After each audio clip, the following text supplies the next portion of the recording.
Thank you, Speaker. My question's to the Prime Minister. 1 in 3 of Australia's biggest corporations pays no tax. And while the rest of the country was hit hard during the pandemic, Australian billionaires' wealth increased by a third, with some doubling their wealth. Prime Minister, isn't it time to make the billionaires and big corporations pay their fair share so that we can make critical investments like getting dental into Medicare?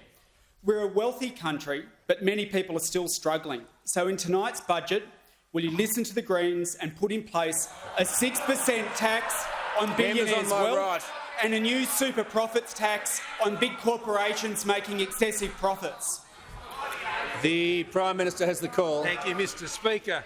I got a tip for the member for Melbourne. I won't be listening to the Greens, Mr Speaker.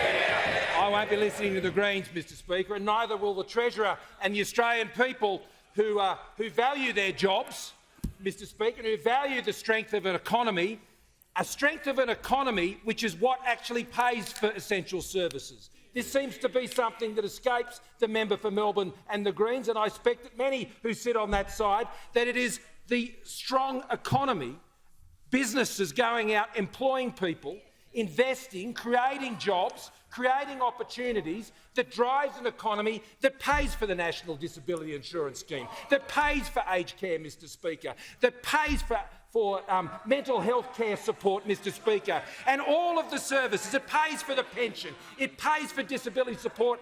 A strong economy, Mr Speaker, is what achieves that. And that is why tonight, Mr Speaker, you will see a budget that guarantees the essential services that Australians rely on, because it is a comprehensive further plan to secure the economic recovery of this country.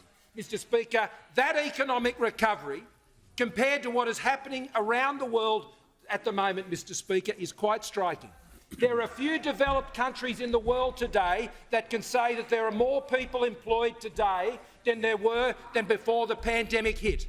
That, Mr Speaker, is a great achievement of Australians. Australians going out there, working hard, running businesses, putting Australians in work, Mr Speaker, so they can pay taxes and ensure that the government can support the essential services that Australians rely on. We are the party of lower taxes, Mr Speaker, and I'll tell you why that is, Mr Speaker. We are the party of lower taxes because we believe that Australians should keep more of what they earn, Mr Speaker. We believe a dollar kept in the hands of an Australian family is better than a dollar kept in the hands of the government, Mr Speaker. That's what we believe. We believe that. That's why we have put speed limits on taxation in this country, which the Labor Party has opposed at 2 successive elections. A speed limit on taxes that we apply on ourselves because we know higher taxes, Mr Speaker. We know higher taxes actually strike out the enterprise and initiative of Australians and Australians who are working hard for their own families in their own communities, Mr Speaker. We will remain the party of lower taxes. Those opposite, they are the ones, Mr Speaker, that on every occasion they know how to start spending, they never know how to stop, Mr Speaker. And that means, Mr Speaker, the party that said we should keep JobKeeper in place forever, Mr Speaker, they knew it had to be introduced, but they didn't know how to end it, Mr Speaker, because that was not the responsible decision that they were prepared to support. We will remain the party of responsible investment of taxpayers' money, and we will forever be the party of lower taxes. Has concluded.